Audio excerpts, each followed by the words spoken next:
Pessoal, bom dia, né? Agora eu vou aqui gravar uma aula do Aristóteles, dando continuidade ao nosso planejamento, né?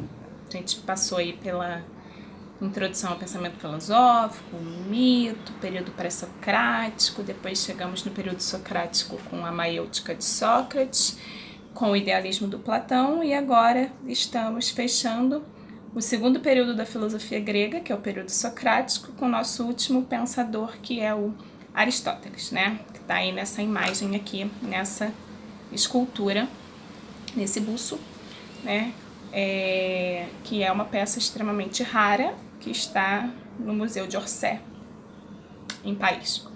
O Aristóteles nasceu na polis de Estagira, na Macedônia, no ano de 384 a.C., né? Ele foi um dos grandes discípulos do Platão, talvez o mais importante, apesar de ter sido um discípulo rebelde, de ter rompido com as ideias do seu mestre Platão, tá? Mas o Aristóteles também teria sido um dos meninos que seguiu Sócrates, né? Durante o florescimento da filosofia grega em Atenas. Ele foi professor de Alexandre o Grande, rei da Macedônia, foi um dos professores de Alexandre, para a gente entender um pouquinho sobre a erudição, né? Como Aristóteles foi um filósofo erudito, importante, né? Ele estudou muita coisa, conhecimento aristotélico é bastante holístico, né? Ou seja, bastante amplo, tá bom? Bom, a gente começa a falar do Aristóteles a partir da sua teoria do conhecimento. A gente já viu que a ideia de conhecimento, logos, em grego, é o principal objeto de estudo da filosofia grega, né? Tanto do Sócrates quanto do Platão, e não é diferente com Aristóteles. No Aristóteles, o ponto de partida dele em relação à questão do conhecimento, né? A questão do logos, de onde vem o conhecimento, como é que ele é construído, como é que nós aprendemos o que aprendemos e tudo mais, é a sua discordância em relação ao pensamento do seu mestre Platão, né? Para o Platão, o conhecimento ele é inato. Ele é inato porque ele é fruto de um processo de reminiscência da alma que está no mundo das ideias, como a gente já viu. Para o Aristóteles, o conhecimento ele não é inato. Para Aristóteles, o conhecimento ele é empírico. Então, a teoria do conhecimento do Aristóteles vai favorecer o empirismo, ou seja, a ideia de que o conhecimento ele é constituído, ele é construído através das nossas experiências, das nossas vivências, através das nossas relações. E dentro dessas relações, através dos sentidos, das sensações que nós experimentamos, né? Então, segundo Aristóteles, alma e corpo constituem uma coisa só. Então, ele está negando os dois pressupostos do idealismo do Platão. O dualismo do mundo. Para Aristóteles não existe um mundo das ideias inteligível, existe apenas esse mundo aqui que nós estamos, que é o mundo real. E aí Aristóteles vai escrever a teoria do realismo em oposição à teoria do idealismo. E também ele nega a teoria do dualismo do corpo, né?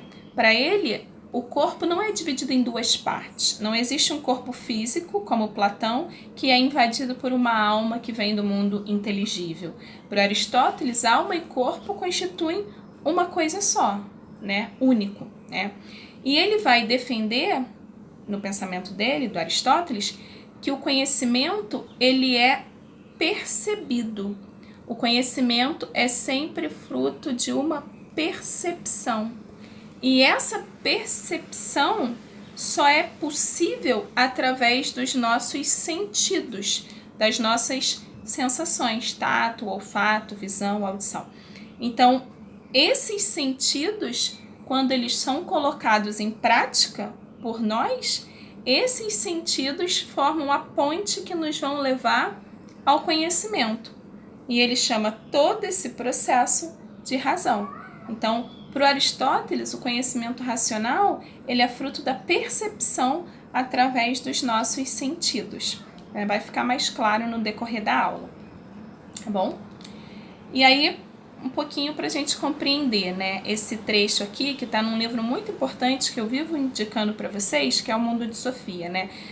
Para Platão, o grau máximo de realidade está em pensarmos com a razão. Para Aristóteles, ao contrário, era evidente que o grau máximo de realidade está em percebermos, a ideia de percepção, ou sentirmos, a ideia de sensação, com os nossos sentidos. Platão considerava que tudo que vemos ao nosso redor, na natureza, são reflexos, Platão chamava de cópias imperfeitas, lembram? De algo que existe no mundo das ideias. De alguma forma, essas coisas já estariam dentro de nós, seriam inatas, né? Porque estariam dentro da alma. O Aristóteles, ele vai defender o oposto, o contrário. Para o Aristóteles, o que existe na alma humana nada mais é do que reflexos dos objetos da natureza. Então, para Aristóteles, a alma humana, ela é vazia.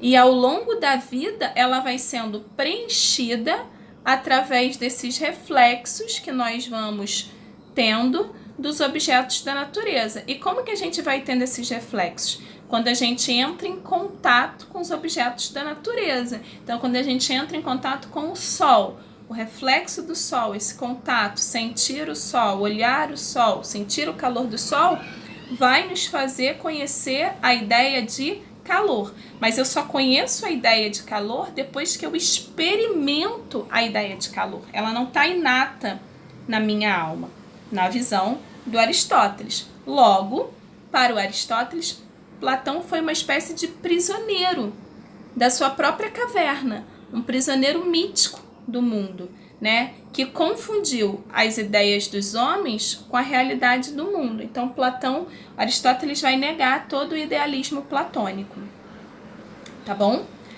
E dentro da filosofia aristotélica, essa é a grande principal questão da teoria do conhecimento de Aristóteles. Como é possível conhecer? Como que a gente chama essa caneta de caneta e chamamos outra caneta completamente diferente também de caneta, né? Platão vai explicar isso pelo conceito de cópia imperfeita.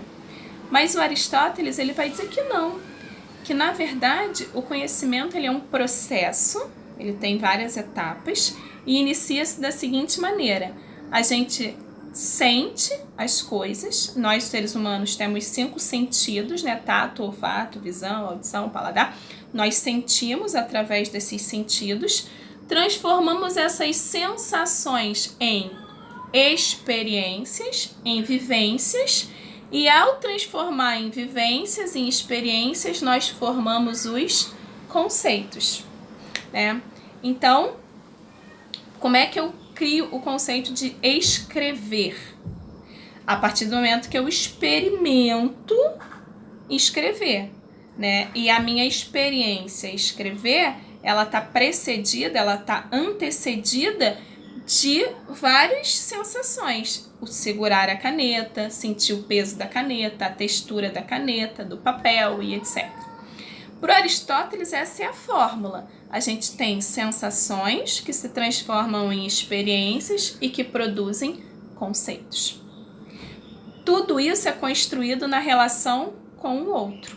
Então, o conhecimento, ele só é possível porque nós vivemos em sociedade. Por isso, Aristóteles vai defender que um homem é um animal político, ou seja, é um animal social. Ele não conseguiria sobreviver isolado sem contato com a sociedade, porque ele não conseguiria transformar as suas sensações em experiências e as suas experiências em conceitos, né? Esses conceitos, uma vez que eles são formulados, eles são organizados em categorias, né? De que modo? Nós sabemos que o conceito de caneta pertence à categoria objeto. Nós sabemos que o conceito de sol pertence à categoria natureza. Então a gente cria categorias e encaixa esses conceitos nessas categorias. Uma vez que a gente tem categorias, essas categorias, quando são fruto de afirmações, se transformam em sofismas, né? Assim, dessa forma, o Aristóteles ele vai elaborar uma classificação das categorias, para depois chegar ao conceito de sofismo. E é isso que a gente vai ver agora, daqui a pouquinho, né? Então, vamos lá. O Aristóteles, como era um grego do século IV, né, ele escreve de uma maneira um tanto quanto hermética para a gente compreender hoje. Então, eu vou passo a passo para vocês compreenderem. Ele vai dizer que a substância é aquilo que é em si mesmo. Então, a substância, ela é uma coisa em si. O átomo, por exemplo, é uma substância. É o ser em si, né? Em termos gramaticais, para vocês compreenderem melhor na linguagem, a substância é sempre o sujeito de uma oração, enquanto o que vem depois seriam predicados desse sujeito. E aí ele vai dividir as categorias em dois grupos. A gente tem categorias essenciais e categorias acidentais. As categorias essenciais são aquelas que estão inerentes, que fazem parte da substância. Porque sem elas, a substância não existe. A substância deixa de ser o que ela é em si. E as categorias acidentais seriam espécie de adjetivos, né? Qualificam uma substância, mas qualificam sem invadir, sem alterar a origem, a composição, a essência dessa substância. Por exemplo, João é racional.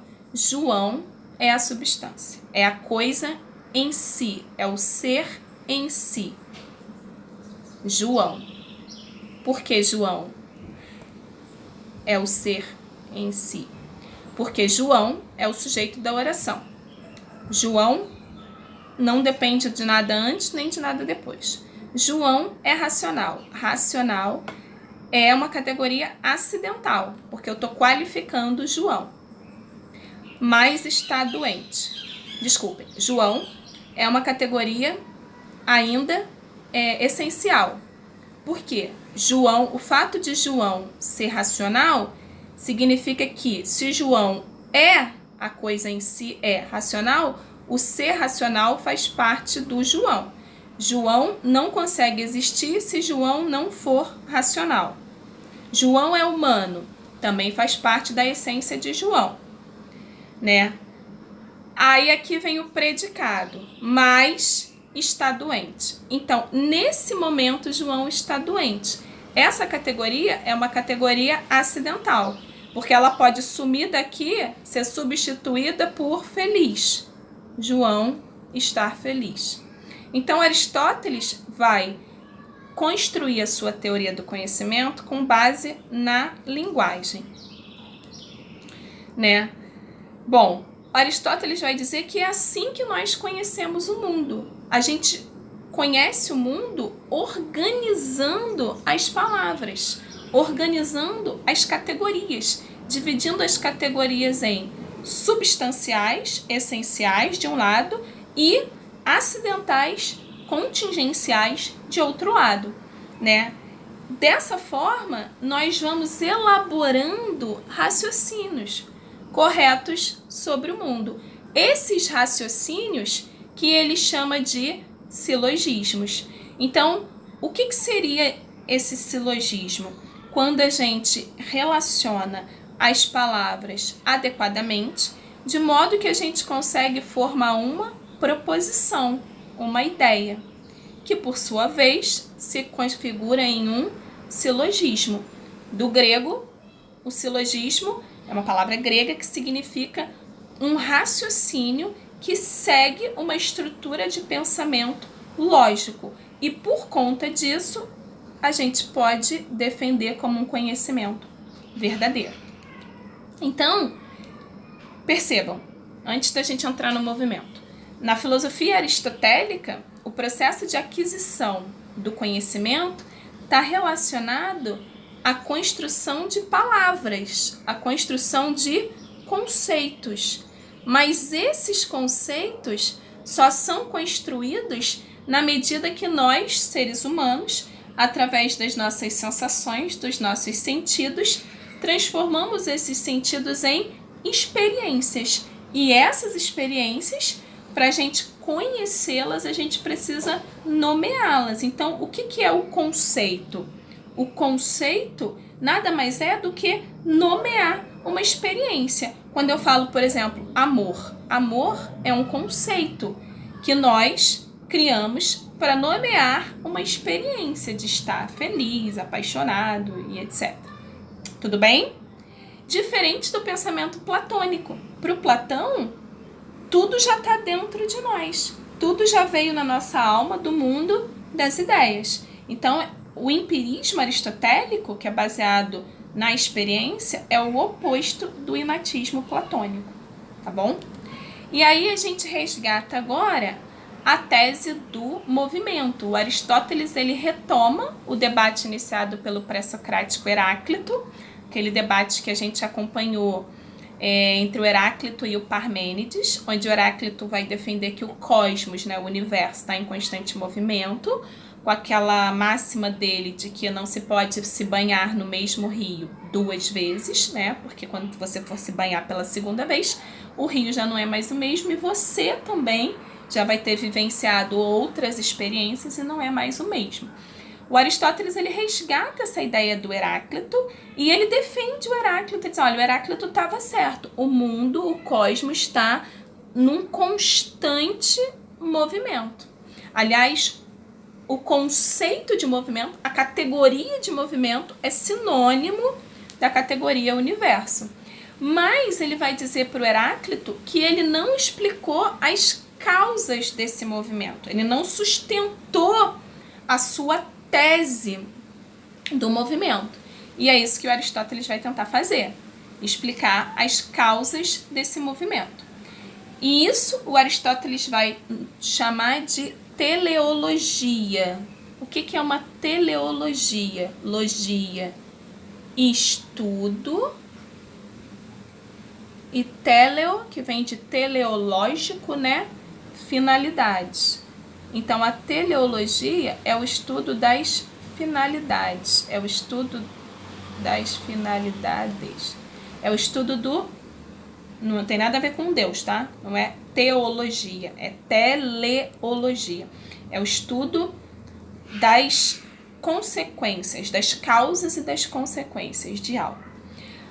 O Aristóteles vai defender que tudo que existe no universo possui uma teleologia, possui uma finalidade, possui um objetivo, ou seja, possui uma razão de existir, uma razão de ser. Nós, seres humanos, temos uma razão de existir. Os bichos, os animais, os vegetais, eles também têm uma razão de existir, né? Para ele, nem sempre essa finalidade é fácil da gente compreender. Nem sempre a gente consegue compreender a finalidade da existência de tudo que nós conhecemos e que nós ainda vamos conhecer. E ainda, como o universo está em constante movimento, determinado ser pode modificar a sua teleologia. Então, ele pode ter uma finalidade X e depois mudar essa finalidade, né? Ou ele pode ter uma finalidade X num primeiro momento e depois de diversas experiências ter uma finalidade Y. Por exemplo, segundo Aristóteles, a semente, ela tem a finalidade de ser árvore. Então, a semente, um dia, ela vai se transformar em árvore, né? Essa é a finalidade dela. Essa finalidade da semente, ela se modifica quando ela se transforma em árvore. Porque depois que a semente se transforma em árvore, a árvore vai ter uma outra finalidade, que é dar frutos. Logo, o Aristóteles está estudando através da linguagem a finalidade da existência das coisas, para ele entender a causa, para ele entender a origem. E aí, esse esquema aqui ajuda muito. entender o pensamento aristotélico, que, como vocês podem ver, é um pensamento muito mais erudito, né? Muito mais complexo do que o pensamento do Platão. Porque a grande questão do Aristóteles é que ele precisa explicar um conceito que pra gente é muito difícil de explicar, que é o conceito de razão. É isso que ele está tentando chegar, tá bom? Então aqui, nesse slide, a gente tem as principais categorias da teoria do conhecimento do Aristóteles. Ele vai dizer o seguinte: todas as coisas são compostas de alguma matéria. Aí ele está resgatando Demócrito, pré-socrático, pai da escola atomística, criador do átomo. Toda matéria apresenta um estado atual. Então, o estado atual da matéria, a maneira como ela se configura no presente, é o ato. O ato é perceptível aos nossos sentidos, tato, olfato, visão, audição, através de uma forma. Se ele é circular, se ele é retangular, se ele é grande, se ele é pequeno, se ele é alto, se ele é baixo, se ele é magro, se ele é gordo. Então, o ato, ele tem um formato. E é esse formato que, através das nossas experiências, das nossas sensações, a gente vai perceber. Toda matéria possui capacidade de transformar-se, mudar de forma, adquirindo um novo ato. Então, quando a matéria que se apresenta para a gente como um ato, ou seja, com um formato específico, quando essa matéria se transforma, muda de forma, acontece o que o Aristóteles vai chamar de potência. E o que a potência faz? A potência, ela vai criar uma nova forma, diferente da anterior. Nesse sentido, o Aristóteles consegue sustentar que o universo ele está em constante movimento. E aí vamos dar um exemplo, né? Se a gente pega, por exemplo, uma semente, né? Deixa eu ver se eu pego uma semente aqui.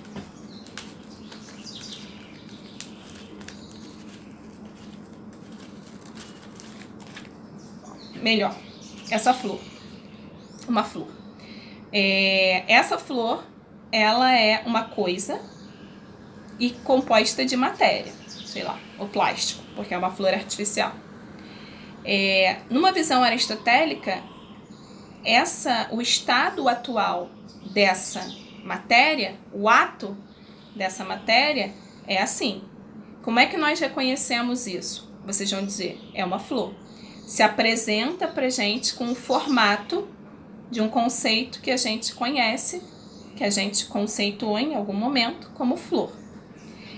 Esse ato que se apresenta num formato de flor, ele pode se transformar, né? Digamos que fosse uma flor não artificial, uma flor de verdade, e num determinado momento essa flor morre.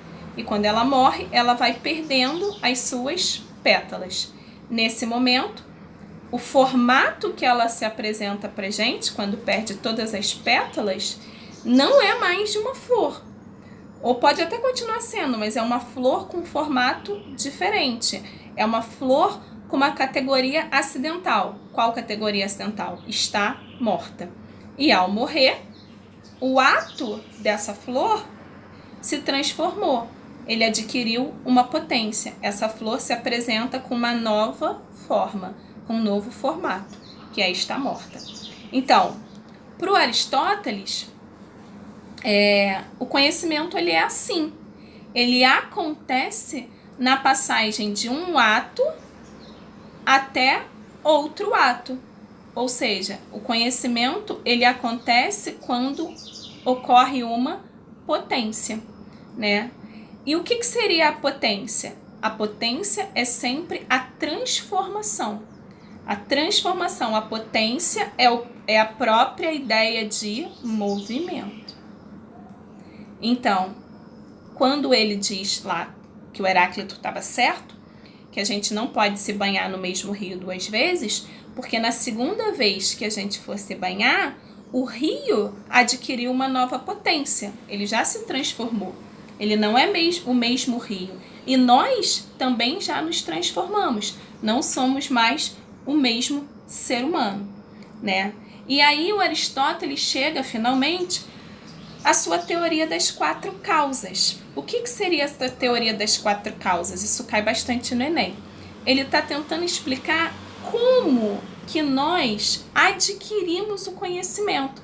Como que eu explico para uma criança que esse objeto aqui é uma flor, né? A gente tem 4 momentos, 4 causas, ou seja, 4 potências, 4 processos de transformação. Então, o objeto que ele está tentando explicar é uma estátua. Causa material da estátua. A estátua é composta pela matéria chamada mármore. Causa formal. Qual é o formato da estátua? Se ela é triangular, retangular, alta, baixa, enfim. Causa eficiente. Quem fez a estátua? Como é que ela foi produzida? No caso, o escultor. E causa final, que é a causa mais importante para Aristóteles. Para que serve uma estátua? Serve para ser exibida, mostrada. Geralmente, quando a gente vai ensinar para a criança algo que ela não conhece, a gente pula as 3 causas, né? Ainda mais se você for uma pessoa impaciente, como eu, e vai logo para a causa final. Ah, para que é isso? O que é isso? Ó, serve para isso. E aí a criança aprende que uma flor serve para deixar o ambiente belo, bonito. E toda vez que ela se deparar com uma flor, é essa causa final aqui que vai vir à mente dela. Poxa, tá deixando o ambiente mais bonito, mais belo, mais enfeitado. Por Aristóteles, a gente adquire o conhecimento através dessas 4 causas, ou seja, através dessas 4 potências, né? E não necessariamente nessa ordem, da matéria para o formato, para a origem e depois para a finalidade. Não necessariamente nessa ordem, a gente pode inverter, misturar essa ordem. Por fim, para Platão, para a gente dar uma sintetizada agora, a verdadeira realidade encontra-se onde? No mundo das ideias, lugar onde as ideias são imutáveis, elas são infinitas. Todos os seres são apenas cópias dessas ideias, desses arquétipos, né? Esses seres vão se aperfeiçoando e vão tentar, mas nunca vão conseguir, chegar ao modelo ideal, a ideia perfeita, né? Por isso que, segundo Platão, existem diversos tipos de pessoas, mas a ideia de humanidade é única e imutável e estaria no mundo das ideias. O pensamento do Aristóteles é o completamente diferente. Para Aristóteles, todo ser tende a tornar-se atual a forma que tem potência. Por exemplo, a semente, quando enterrada, transforma-se no carvalho, que era apenas em potência. Quando essa ideia é transposta para os seres humanos, a gente conclui também que entre nós, na humanidade, existem formas em potência a serem atualizadas. Ou seja, na natureza, o que acontece é um processo de criação, transformação, que vai acontecendo aos poucos, que nós chamamos de desenvolvimento. Então, tanto para Platão quanto para Aristóteles, o ser humano ele está o tempo todo num processo de aperfeiçoamento da sua própria racionalidade. No caso do Platão, esse aperfeiçoamento é imitando, tentando se aproximar desse mundo ideal, que é o mundo inteligível. No caso do Aristóteles, não. Esse aperfeiçoamento acontece através da vivência e das nossas experiências. Essa é a grande diferença. Por fim, Aristóteles estudou, como eu falei para vocês, muita coisa, né? Ele estudou biologia, astronomia, nas ciências da natureza, nas ciências humanas estudou ética, estudou política, era um sujeito muito erudito, com conhecimento absurdamente vasto, né? A ética foi um dos conceitos mais importantes da obra do Aristóteles, tá? nomeia seu principal livro, que se chama Ética Nicômano. Sobre a ética, o Aristóteles ele nos convida a compreendê-la como a arte de viver bem. A ética é sempre individual, faz parte das ações do indivíduo, do seu caráter, das suas escolhas. Minhas ações são éticas quando eu ajo, eu escolho tudo relacionado ao bem viver. O que é o bem viver? É o bem viver que não é só o meu bem viver individualista, que é o bem viver de todos que me cercam. Então a ética em Aristóteles é um conceito coletivo. Eu ajo eticamente se a minha ação é orientada para o bem, porque o bem vai produzir um bem viver para todos da minha polis. Para Aristóteles, a ética é uma reflexão. A gente o tempo todo tem que refletir sobre as nossas atitudes, as nossas escolhas, e ela está dentro da moral. A moral é aquilo que a minha cultura define como um bem, uma virtude, né? A ética, para Aristóteles, é fundamental. Sem ética é impossível criar uma comunidade. Por quê? Porque a ideia de comunidade, de comum, está relacionada a um bem viver.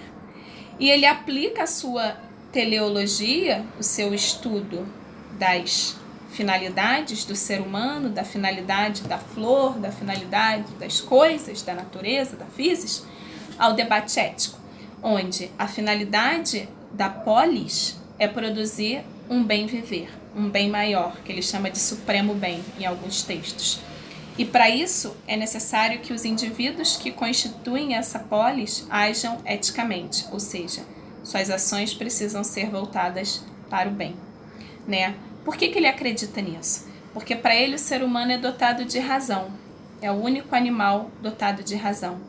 E por ser dotado de razão, ele busca realizar coisas boas, ele busca a felicidade, que Aristóteles vai chamar de eudaimonia, né? Essa felicidade, essa eudaimonia, ela só pode ser conquistada coletivamente. Então, não tem como a Pamela ser feliz nesse mundo do coronavírus. A Pamela só é feliz se todas as pessoas estiverem também condições de serem felizes. Então a eudaimonia, ela é sim possível, é possível ser feliz. Como?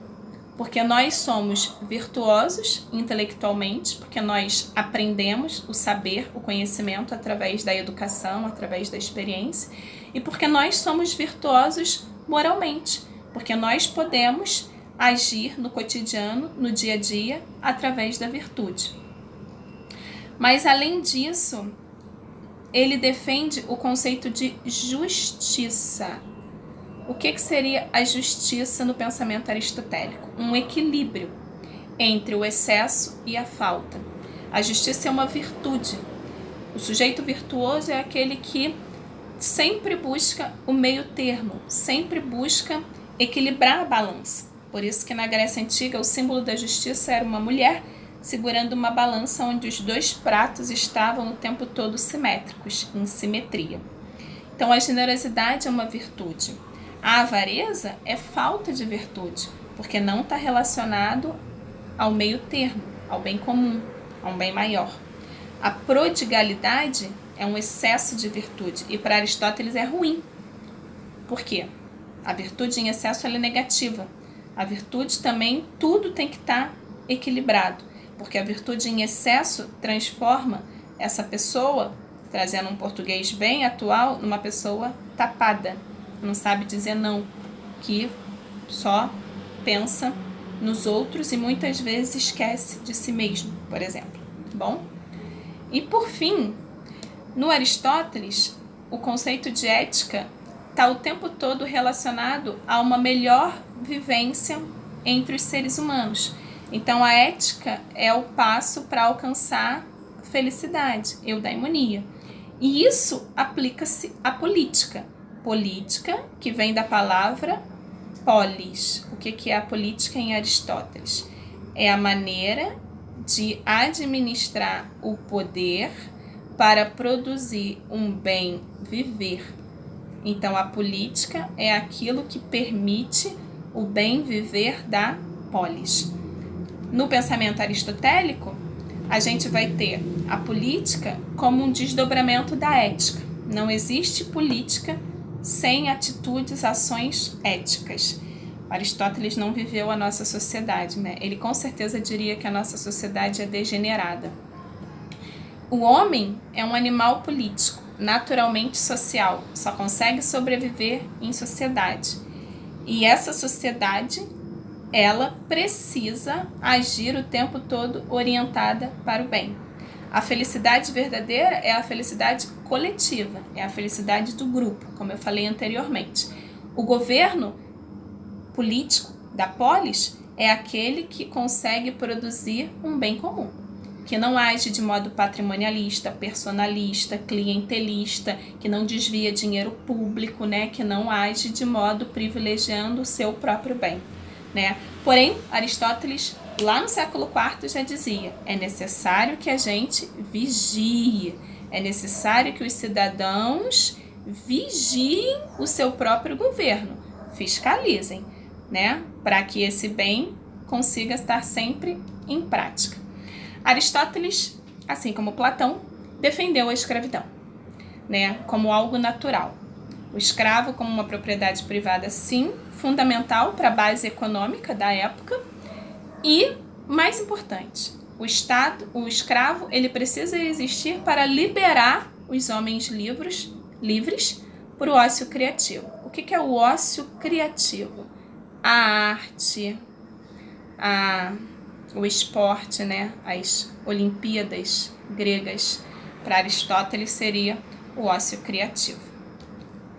Por fim, o que eu posso dizer para vocês? Chegamos ao fim da nossa aula de Aristóteles. Eu vou enviar uma lista com exercícios e gabarito comentado, com base em tudo isso que eu falei, para que vocês pratiquem, tá bom? E até a próxima. Beijo!